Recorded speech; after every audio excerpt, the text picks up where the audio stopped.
ಇದೇ ತಿಂಗಳ 30ರಂದು ಸಾಲಿಗ್ರಾಮದ ಶ್ರೀ ಯೋಗನರಸಿಂಹಸ್ವಾಮಿ ಸನ್ನಿಧಿಯಲ್ಲಿ ವೈಕುಂಠ ಏಕಾದಶಿ ಸಕಲ ಭಕ್ತರು ದೇವರ ಕೃಪೆಗೆ ಪಾತ್ರರಾಗಲು ಸೂಚನೆ.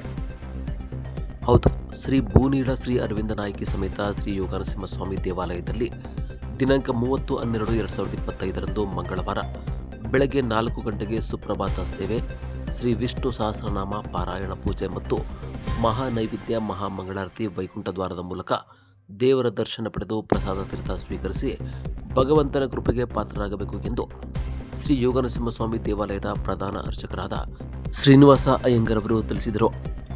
ನಂತರ ಶ್ರೀ ಭಾಷ್ಯಕಾರ ಸ್ವಾಮಿ ದೇವಾಲಯದ ಶ್ರೀ ಧನುರ್ದಾಸ ರಾಮಾನುಜಾಚಾರ್ಯ ಸ್ವಾಮಿಗಳು ಮಾತನಾಡಿ, ವೈಕುಂಠ ಏಕಾದಶಿ ಶ್ರೀ ರಾಮಾನುಜಾಚಾರ್ಯರ ವೈಷ್ಣವ ಸಂಪ್ರದಾಯದ ದೊಡ್ಡ ಹಬ್ಬವಾಗಿದೆ.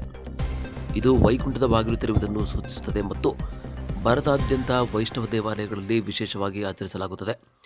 ರಾಮಾನುಜಾಚಾರ್ಯರು ಜಾತಿ ತಾರತಮ್ಯದ ವಿರುದ್ಧ ಹೋರಾಡಿದವರು, ಭಕ್ತಿ ಚಳುವಳಿಯನ್ನು ಪ್ರೋತ್ಸಾಹಿಸಿದವರು ಮತ್ತು ಶ್ರೀ ಭಾಷ್ಯದಂತಹ ಮಹಾನ್ ಕೃತಿಗಳನ್ನು ಬರೆದು ವೈಷ್ಣವ ತತ್ವಶಾಸ್ತ್ರಕ್ಕೆ ಅಡಿಪಾಯ ಹಾಕಿದವರು. ಹಾಗಾಗಿ ಯೋಗನರಸಿಂಹಸ್ವಾಮಿ ದೇವರ ದರ್ಶನ ಪಡೆದ ಬಳಿಕ ಭಾಷ್ಯಕಾರ ದೇವಾಲಯದಲ್ಲಿ ಶ್ರೀ ರಾಮಾನುಜಾಚಾರ್ಯರ ಪಾದಗಳ ದರ್ಶನ ಪಡೆದರೆ ಪ್ರಸ್ತುತ ಧನುರ್ಮಾಸದಲ್ಲಿ ವಿಷ್ಣು ಮಹಾಲಕ್ಷ್ಮಿ ಅನುಗ್ರಹ ಲಭಿಸುತ್ತದೆ ಎಂದು ತಿಳಿಸಿದರು.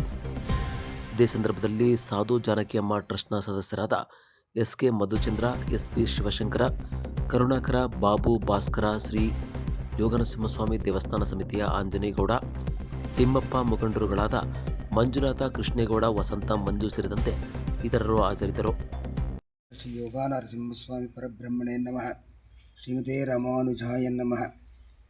ದಿನಾಂಕ 30/12/2025 ಮಂಗಳವಾರದಂದು ಶ್ರೀ ಯೋಗನರಸಿಂಹಸ್ವಾಮಿಯಲ್ಲಿ ವೈಕುಂಠ ಏಕಾದಶಿ ಪ್ರಯುಕ್ತ ಬೆಳಗಿನ ಜಾವ 4 ಗಂಟೆಗೆ ಸುಪ್ರಭಾತ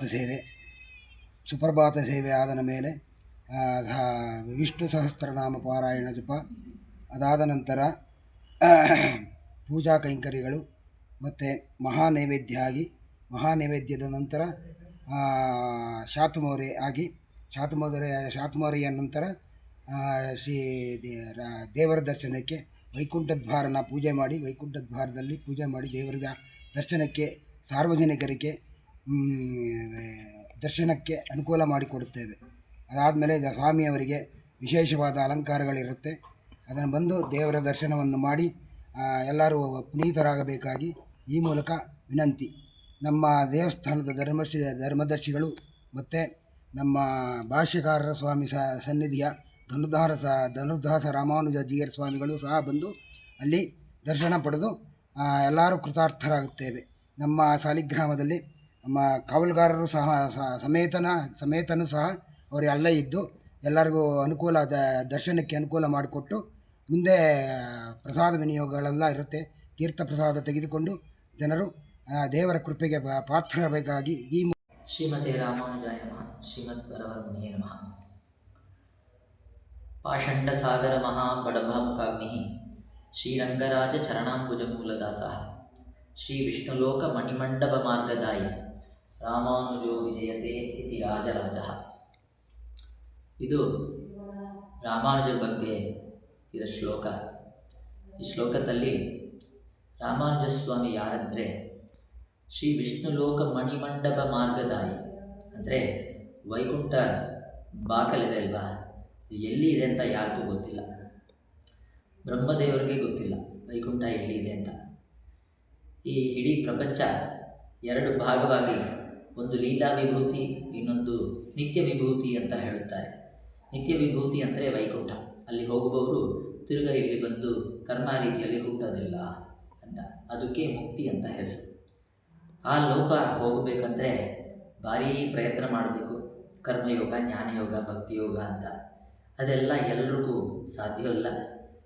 ಬರೀ ಬ್ರಾಹ್ಮಣರಿಗೆ ಸಾಧ್ಯ, ವೇದಗಳು ಓದಿದವರಿಗೆ ಸಾಧ್ಯ ಅಂತ ಇರೋ ಒಂದು ಕಾಲದಲ್ಲಿ ಈ ರಾಮಾನುಜಸ್ವಾಮಿ ಆ ಸಾಕ್ಷಾತ್ ಆದಿಶೇಷ ರೂಪದಲ್ಲಿ ಇರೋವರು ಅವತಾರ ಮಾಡಿ ಈ ಮುಕ್ತಿ ವಿಷಯ ಎಲ್ರಿಗೂ ಸಾಧ್ಯ ಅಂತ ಶರಣಾಗತಿ ಮಾರ್ಗ ಅಂತ ಒಂದು ಮಾರ್ಗದನ್ನು ತೋರಿಸಿದರೆ, ಆ ಮಾರ್ಗದಲ್ಲಿ ಈ ಜಾತಿ ಆ ಜಾತಿ ಇಲ್ಲ.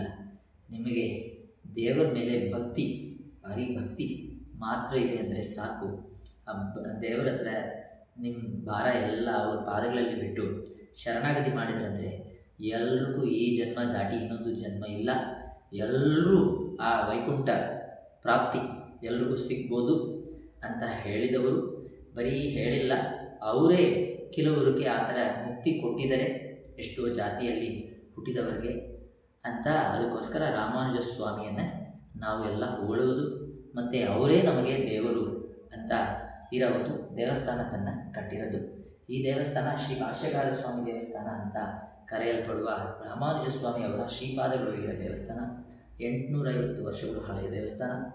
ಇದು ಇರೋದು ನಮ್ಮ ಸಾಳಗ್ರಾಮ, ಮೈಸೂರು ಜಿಲ್ಲೆಯಲ್ಲಿ. ಈ ಸಾಳಗ್ರಾಮ, ಇದರ ಹೆಸರು, ಹಳೆಯ ಹೆಸರು ಮಿಥಿಲಾಪುರಿ.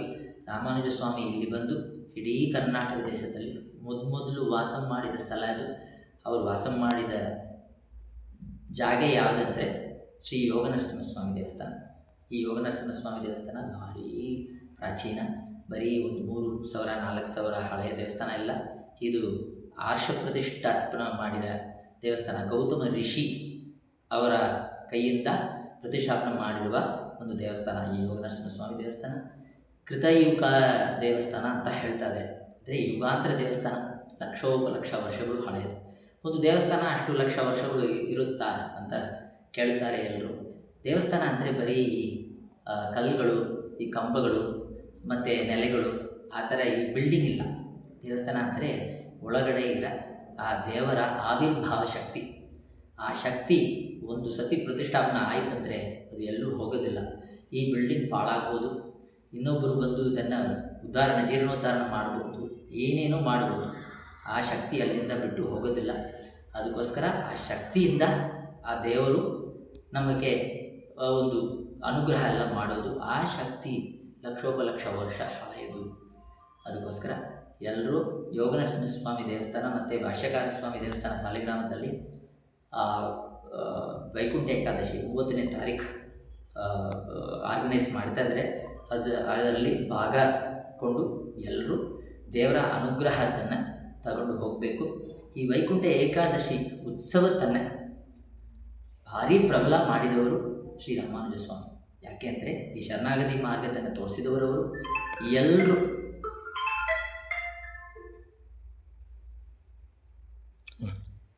ಎಲ್ಲರೂ ವಿಷ್ಣುದೇವರು ಮತ್ತು ಮಹಾಲಕ್ಷ್ಮಿ ಅಮ್ಮ ಅವರ ಪಾದಗಳಲ್ಲಿ ಬಿದ್ದು ಶರಣಾಗತಿ ಮಾಡಿಕೊಂಡು ಮುಕ್ತಿಯನ್ನು ಅವರು ಅನುಗ್ರಹವಾಗ ತಗೊಂಡು ಹೋಗ್ಬೋದು ಅಂತ ಪ್ರಕಟಣೆ ಮಾಡಿದವರು ಶ್ರೀ ರಾಮಾನುಜ ಸ್ವಾಮಿ.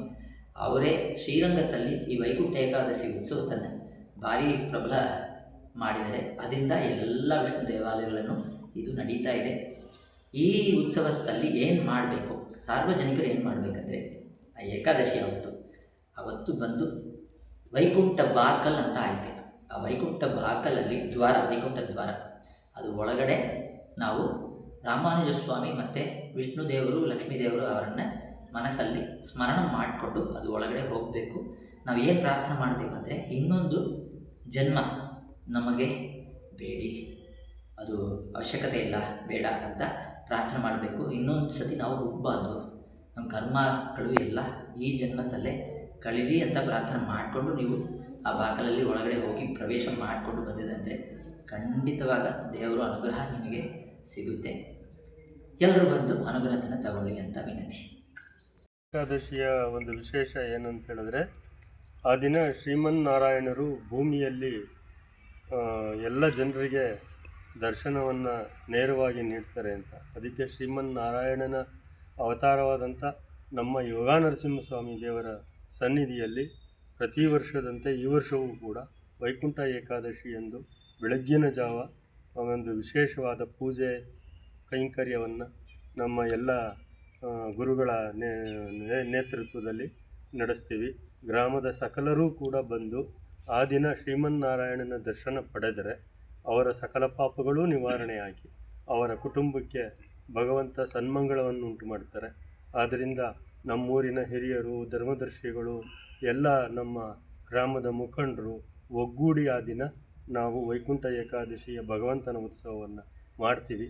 ಎಲ್ಲರೂ ಸಹಕಾರ ಇರಲಿ, ಎಲ್ಲರೂ ಬಂದು ಭಗವಂತನ ದರ್ಶನ ಪಡೆಯಿರಿ. ತಹಶೀಲ್ದಾರರು, ಸಾಲಿಗ್ರಾಮ ತಾಲೂಕಿನ ತಹಶೀಲ್ದಾರರು, ವಿವಿಧ ರಾಜಕೀಯ ಪಕ್ಷಗಳ ಮುಖಂಡರು, ಗಣ್ಯರು ಎಲ್ಲರೂ ಬರ್ತಾರೆ. ದಯಮಾಡಿ ಎಲ್ಲರೂ ಬಂದು ಆ ದಿನ ಭಗವಂತನ ಸೇವೆ ಮಾಡಿ, ಆ ದಿನ ಒಂದು ವಿಶೇಷ ದಿನ.